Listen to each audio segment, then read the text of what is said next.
नाही. Very good. हा मागे सांगायचं नाही होईल. पटकन.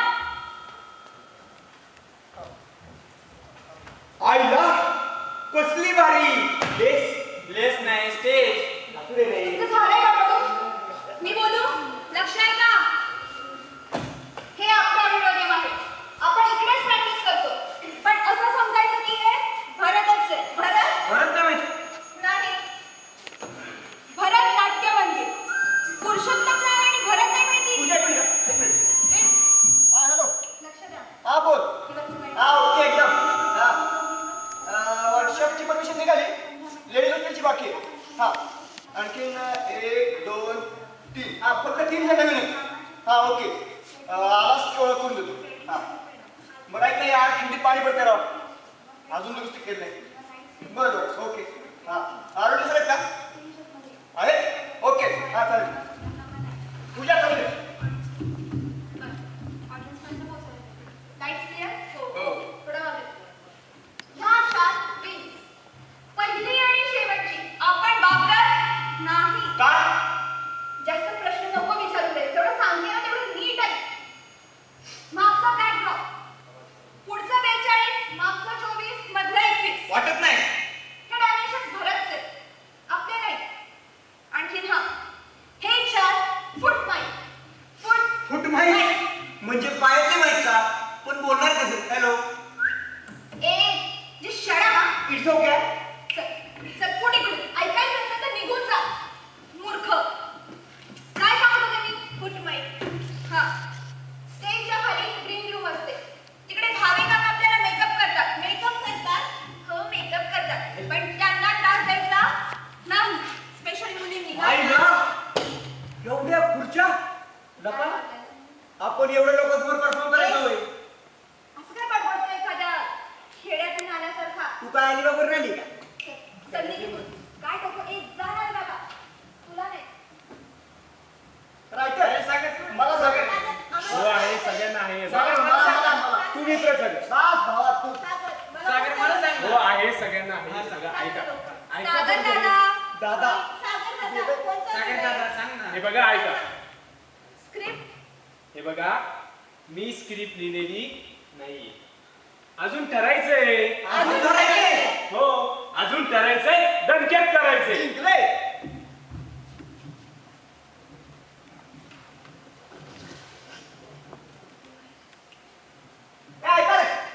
यावेळेस आपल्या आवाज फिक्स. काय? आपल्या आवाज फिक्स. कसं? ऐका नियम क्रमांक 13. या स्पर्धेत सतत 3 वर्षे कोणतेही वैयक्तिक पारितोषिक मिळवणाऱ्या विद्यार्थ्यास पुढील वर्षी स्पर्धेत भाग घेता येईल. परंतु तो पारितोषिकास अपात्र असेल. म्हणजे आपण पात्र झालो. दरवर्षी असतो. नाटकाविषयी बोला. बोला बोला पुंडलिक वरदे हरी विठ्ठल श्री ज्ञानदेव तुकाराम पंढरनाथ महाराज की जय.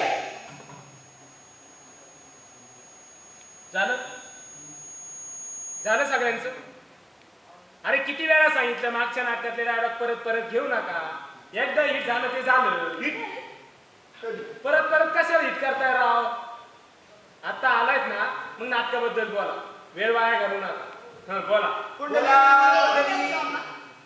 डिरेक्टर आला ना तर सगळ्यांची नावे. हो बरं वेळ वाया घालण्यात खरंच काही अर्थ नाही. बरोबर. डिस्कशन सुरू करूया. हा बरोबर आहे. मी काय म्हणतो पूजा, हां. गेली 10 वर्षापासून आपलं कॉलेज पुरुषोत्तम करंडक करते. हो 10 वर्ष झाली कॉलेजने आपल्यासाठी खर्च केला. पण या 10 वर्षात आपण कॉलेजला काय दिलं? याच्यात हसण्यासारखं काही आहे? सर मान्य आहे. आपण प्रयत्नात कुठंच कमी पडलो. पण जर कॉलेज आपल्यासाठी एवढं खर्च करत असेल तर आपण कॉलेजला काहीतरी द्यायला पाहिजे ना. पॉइंट आहे. अरे सगळं पटतंय ना. नक्की काय करायचं ठरवलं असं? मी ठरवलं. म्हणजे मला वाटतं आपण विदाऊट सेट नाटक करायचं. विदाउट सेट कसं? Without set. Without set. Without set. That's it. That's it. पण पुढच्या वर्षी प्रॉब्लेम आहे. पुढच्या वर्षी कॉलेज काय म्हणेल? मागच्या वर्षी विदाउट सेट केलं. ह्यावेळी काय करायला हवं? करलच ना. पण काहीतरी सेट पाहिजे. काहीतरी काहीतरी तर ही मागची प्रेमच ठेवूया ना. ही का? का? हे बघ, गेली 10 वर्ष झालं आपलं कॉलेज पुरुषोत्तम करतंय. या वर्षात कुठे ना कुठेतरी आपण ही फ्रेम यूज केली. पण या वर्षी का नाही? 1963 ला पुरुषोत्तमची मुहूर्तमेढ रोखली. अरे याच व्यासपीठावर अनेक महान कलाकारांनी जन्म घेतला, ज्यांनी मराठी चित्रपटसृष्टीत आपला ठसा उमटवला. या रोपट्याचं रूपांतर झाडात झालं. झाडांना फांद्या फुटल्या, फांद्यांना पालवला. आज 50 वर्ष झालीत या वृक्षाचं वटवृक्षात रूपांतर झालं. आणि या वृक्षाचं आपण एक भाग असावा असं नाटक करताना आपल्याला वाटलंच पाहिजे. जसं आता वाटतंय. म्हणून हीच आहे. जिंकली. धन्यवाद. एक नंबर बोलली. बस. तू चान्सेस सोडू नको. बाजू मी काय म्हणतो, हां. माझ्याकडे काय आहे? बोल ना. भावा तू बस, बघ सांग डिरेक्टर या ना. काय चाललंय. बस. डिस्कशन करतो. नाटकासाठी माझ्याकडे एक बेस्ट आहे. ऐकतो हा? आपण नाटक असं करायचं की ज्यात अँटी चेअरिंग झालं पाहिजे. Anti cheering. हा कसं आहे, चेअरिंगसाठी प्रयत्न सगळेच करतात. अँटी चेअरिंगसाठी कोण लढतं? आपण. हां, म्हणजे बघ ना, या कोपऱ्यातून येते ती आपली चेअर. हा. उरलेली सगळी आपली अँटी चेअर. जास्त काय अँटी चेअरिंग. मग नाटक असं करायचं की ज्यात अँटी चेअरिंग जास्त झाली पाहिजे. आणि त्याच्यातून जरी चेअरिंग झालीच तर शंकरदादा आहे ना. शंकरदादा काय? म्हणजे कसं, चेअरिंगची चेअरिंग अँटी चेअरिंगला पण चेअरिंग म्हणायचं. म्हणजे चेअरिंगसाठी अँटी चेअरिंग करायची, अँटी चेअरिंगला चेअरिंग म्हणायचं, म्हणजे चेअरिंगची चेअरिंगच. चेअरिंग काय चाललंय?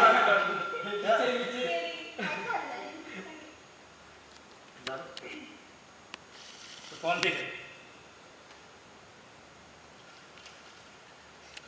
हा पुरुषोत्तम करंडक 2014चा फॉर्म, आणि मी तो फाडून टाकायचा विचार करतो. अरे असं काय बोलतोय काय तू? हे नाहीतर काय करू, तुमच्यातल्या एकही जण मला गंभीर दिसत नाही. हे तर सचिन सेवक आहे होय. हेच नकोय मग. आणि काय, कोण तू? तू आजपर्यंत येऊन माझी चेष्टा करतो. अरे तुझी लायकी आहे का थांबायची? थांब. उठ उठ. चालता वेळ चालता हो. मी तुमची चेष्टा केली ते तुम्हाला सहन नाही झालं. मग हा फॉर्म पडून तुम्ही या व्यासपीठाची चेष्टा करताय, हे त्यांनी कसं सहन करायचं? जातो मी.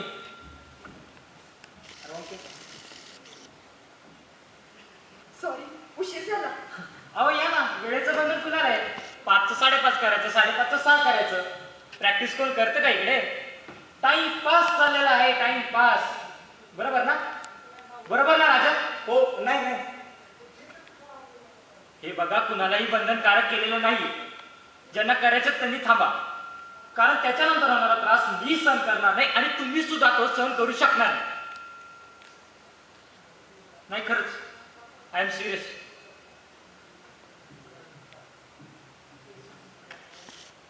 मला बोलायचे होते. बोला. आमच्या हॉस्टेलचा एंड टाइम 7 असतो आणि आपली प्रॅक्टिस 1 वाजेपर्यंत चालते. मी इथं फक्त 7 वाजेपर्यंत थांबू शकतो. बरं ठीक आहे, जातो. हे असल्या लोकांना घेणार. डेडिकेशन बघितलं काय यांचं? बरं, अजून कुणाचं काही?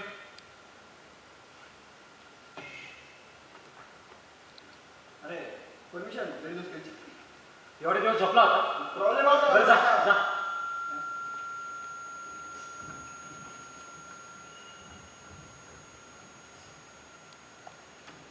अजून कुणाला जायचं? ठीक. म्हणजे तुम्हाला पुरुषोत्तम करंडक करायचंच आहे, हो की नाही? अरे जोरात बोला यार. हो तर ठीक.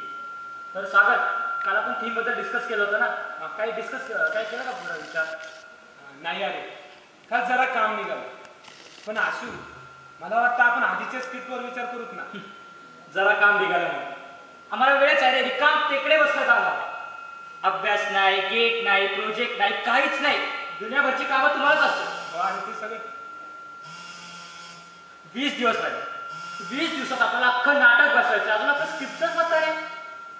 स्क्रिप्टनुसार अजून ऍक्टर्स तयार नाही. ऍक्टरनुसार आपल्याला अजून ऍक्शन प्लॅन, लाईट्स प्लॅन. हे साखर, अरे काय करतोय यार? जनरल घे. मूर्ख, झोपा काढतो का तिकडं?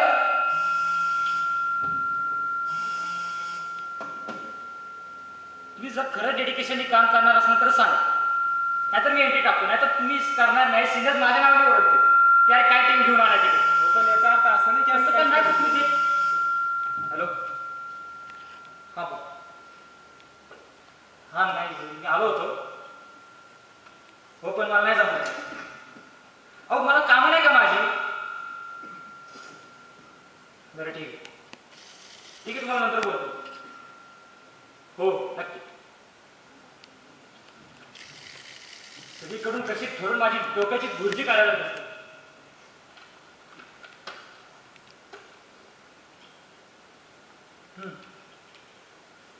कालच सिनियर्सला भेटलो.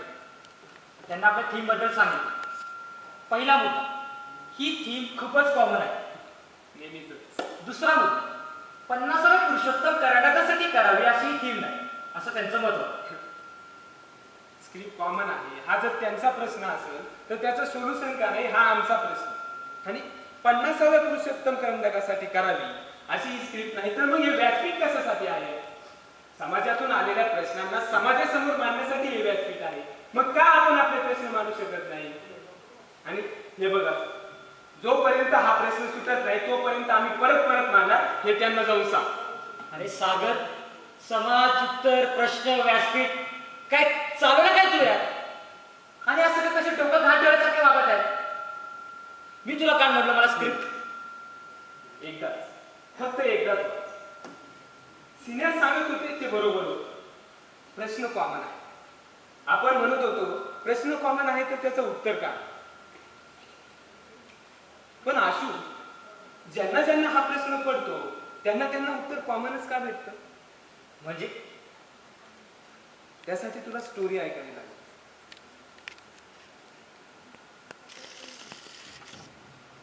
ती सकाळी छान उठवली. कधी नव्हत ती पहाटे सगळ्यांना झाली. पाखरं जागी झाली. चिमण्यांची चिवचिव, पाखरांचा कलकलाट, साळुंकी मैनेचा गोड आवाज. जसं की अगदी कळीचं फूल व्हावं तशी ती सकाळ उठवली होती. त्या अंगणातल्या झाडावर आहे ना पाखरांची जणू काही शाळाच भरली होती बघा. आणि अंगणातल्या पडवीत संपतराव चाकचकासारखे कुणाची तरी वाट बघत होता. आणि तेवढ्यात एक जीप येऊन आमच्या पडवी समोर उभी राहिली. अहो बघताय काय, बघता बघता त्या जीप मधून 4-5 पांढऱ्या टोप्या खाली उतरताना दिसल्या.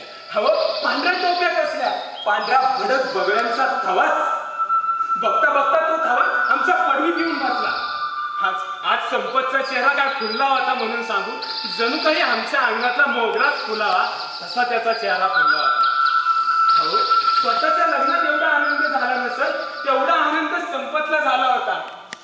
कारण त्याच्या लाडक्या मधुला पाहायला आज पाहुणे आले होते. आज कोण? सणाला मधू, संपतची बहीण. संपतरावचा. कळत्या वयातच आईबाप सोडून गेल्यावर संपूर्ण घराची जबाबदारी संपतवर आली. घरात बायको, बहीण आणि धाकटा भाऊ असं छोटंसं कुटुंब. घरात 18-20 दारिद्र्य. चहायला गरिबी तर त्याच्या 5वीला पुजलेली होती. 12 फुटारक्या करेल पण आपल्या बहीण भावाला कधी काही कमी पडू देत नव्हता. अरे ऐपत नसूनही फक्त भावाची हुशारी पाहून त्याला इंजिनिअरिंगला पाठवलं. नको त्याचे हातपाय पडून वाटेल ते काम करून त्याचे पैसे भरायचा. डोक्यावर कर्जाचा डोंगर उभा राहिला. आणि घरात लग्नाला आलेली बहीण 4 वर्षे झालं तिचं लग्न झालं. का? फक्त पुन्हा बायको सुनंदा वाघिणी का पोरांच्या मागे उभा होता. मधू तर नेहमी म्हणायची, दादा वहिनी घरात नसली ना तर घर मोकळं मोकळं वाटतं. वहिनी घरात असली ना तर घर भरल्यासारखं वाटतं. कसला अभिमान नाही, गर्व नाही. घरादाराला अगदी मुंगी होऊन साखर खायची सोय. आपली तायडी पाहुण्यांना पसंत पडली याच आनंदात संपत दिवसभर रानात राबला. हो दुपारी त्याला जेवायचंही भान उरलं नाही. संध्याकाळ सूर्य मावळतीला जसजशी रात्र वाढत होती तसतसा वाऱ्याचा जोर वाढला. संपत घरी आला. जेवण करून अंगणातल्या पडीतच बसला. ढग दाटून आले. अवकाळी पावसाची दाट शक्यता होती. काहीतरी बोलायचं म्हणून सुनंदा येऊन उभी राहिली. बाबा, एक विचारायचं होतं. विचार केला.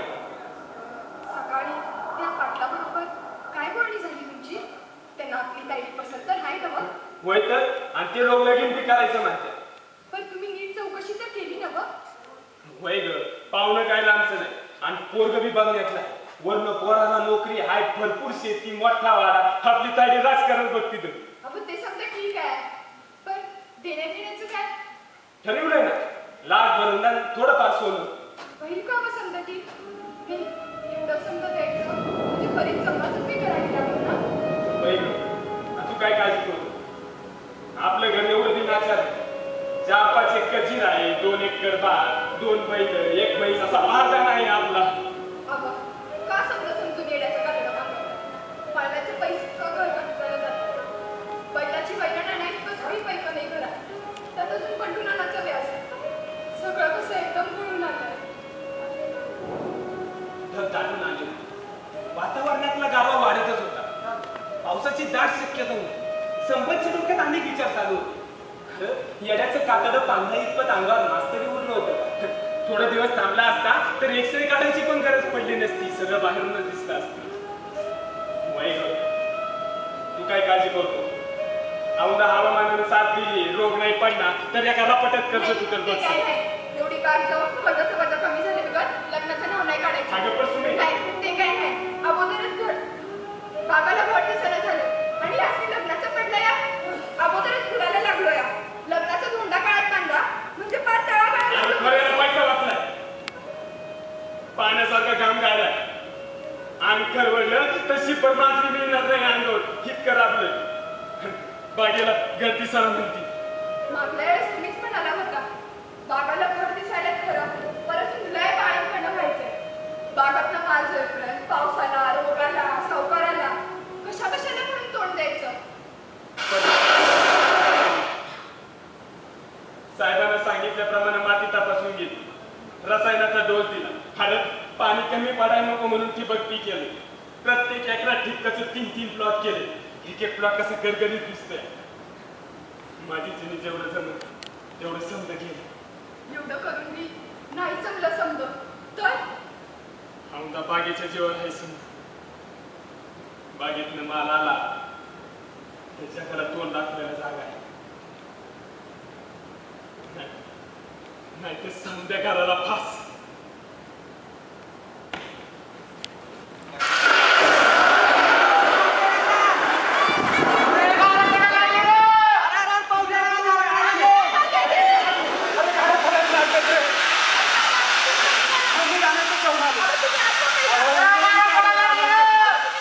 मला जावंच लागत. मी जातो. मला जावंच लागत.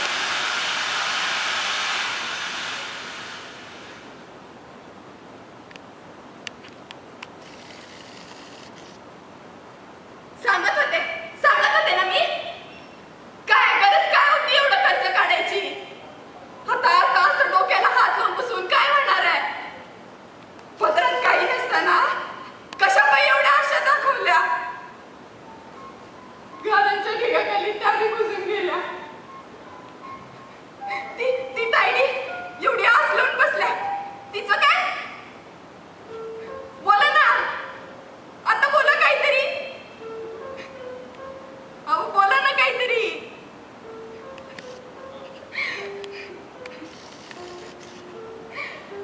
बोला ना काहीतरी. असं नुसतं बुजगावण्यावाणी गप्प बसून कसं चाललं? दादा अहो काहीतरी बोला. दादा अरे बोल ना काहीतरी. तुम्ही जसं धीर सोडल्यावर या बहिणीनं भावानं कुणाकडे बघायचं? दादा अरे काहीतरी बोल ना. संपलं ताईडी. संपलं सगळं. माझा कणाच मोडलाय आता. फक्त हे अंग पडायचं राहिलंय. एका झपाट्यात सगळं मातीत लोळलं आणि मी काहीच करू शकलो नाही. तुझा दादा हारला का नाही रे? तुझा दादा हारला. आई बघेल तू आणि बहिणीने तर लहानाचं मोठं केलं. तू शांत बरं आधी. तू शांत बघ.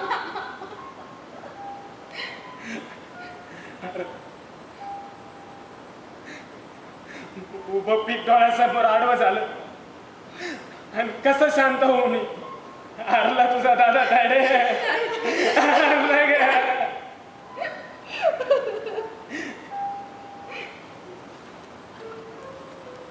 त्याच्या मनात काहीतरी भयंकर शिजत होतं. त्याच्या हृदयाची धडधड वाढू लागली. त्याला त्याच्या बहिणीचं लग्न करायचं होतं. भावासाठी पैका बी गोळा करायचा होता आणि बायकोला बी सुखी ठेवायचं होतं.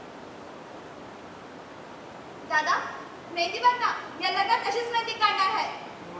नाही ते काय नाही. कशाचं वजन कमी झालं का लग्नाचं नाव नाही काढायचं. दादा मेहंदी बघ ना. या लग्नात अशीच मेहंदी काढणार आहे. ते काय नाही. कशाचं वजन कमी झालं का लग्नाचं नाव नाही काढायचं. दादा मेहंदी बघ ना. या लग्नात अशीच मेहंदी काढणार आहे. ते काय नाही. कशाचं वजन कमी झालं का लग्नाचं नाव नाही काढायचं. मेहंदी बघ ना. या लग्नात अशीच मेहंदी काढणार आहे. ते काय नाही. कशाचं वजन दादा मेहंदी बघ ना. या लग्नात अशीच मेहंदी काढणार आहे. ते काय नाही. मेहंदी बघ ना. या लग्नात अशीच मेहंदी काढणार आहे.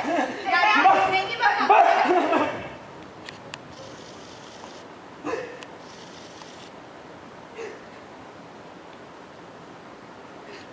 संध्याकाळ झाली होती. लाल बुंद सूर्य मावळतीला चालला होता. त्याने सूर्याकडे एक नजर टाकली. त्याला काहीतरी आपलंसं वाटलं. दोघांचा रस्ता एकच होता जणू. पण सूर्य उद्या नव्या उमेदाने उगवणार होता आणि तो कायमचा मावळायला चालला होता. तो विहिरीच्या एकदम जवळ गेला. एक पाय उचलला आणि इतक्यात त्याची नजर पाण्यात गेली. पाण्याच्या लहरीवर 5 चित्र तरंगताना दिसली. त्यातले 2 होते जन्मदाते आई बाप, जे जणू त्याला बोलत होते, ये बाळा ये, हे जग फार सुंदर आहे. इथे ना दुःख आहे ना कष्ट ना की भावनांचे बंधन. बाजूला बायको दिसली, अतिशय शांत आणि निर्विकार, जे की तिच्या स्वभावात कधीच बसत नव्हतं.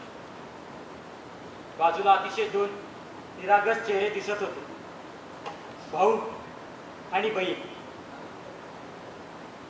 त्याने डोळे गच्च मिटले. अंगात असेल नसेल ते अवसान एकवटलं. टाचा उचलल्या आणि नाही दादा नाही. मागं फिर. आम्हाला असं सोडून जाऊच शकत नाही. तुला शपथ आहे माझी.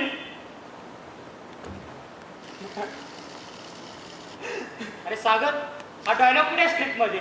आम्ही पण तोच विचार करतेय. सागर पाणी सागर सागर काय? अचानक रडायला का लागला? दादानं आम्हाला सोडून जायला नको होतं. आयुष्य त्यानं त्याचं संपवलं, पण दोर आमच्या आयुष्यातच तुटला. विहिरीच्या कडेवर उभा राहताना त्यानं एकदा तरी विचार करायचा होता, त्याच्या उघड्या पडलेल्या संसाराकडे नाही तर गटांगळा खाणाऱ्या आमच्या आयुष्याकडे. म्हणजे ओ शिट, म्हणजे तुझी स्टोरी होती. तू उठ उठ बस. म्हणजे तू सांगत होता ती तुझी स्टोरी होती. सागर यार, आय एम सॉरी यार, I am really very sorry. मला माहित नव्हतं ही तुझी स्टोरी.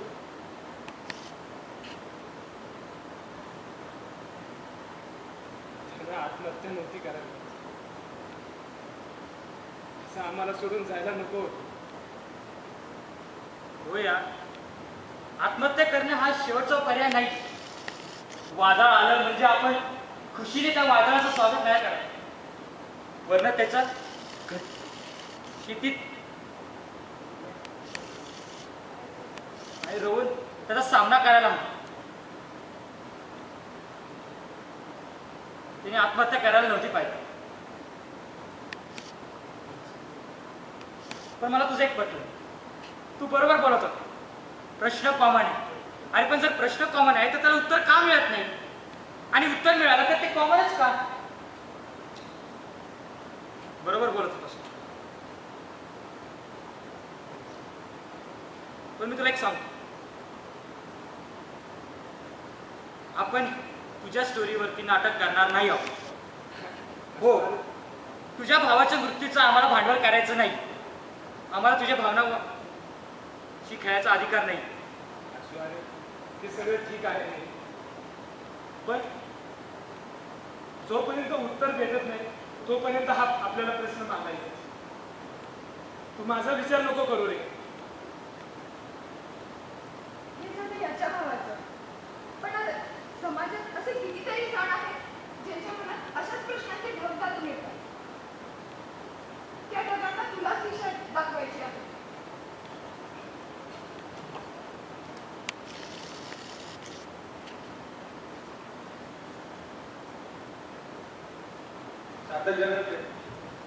टाइम बघ.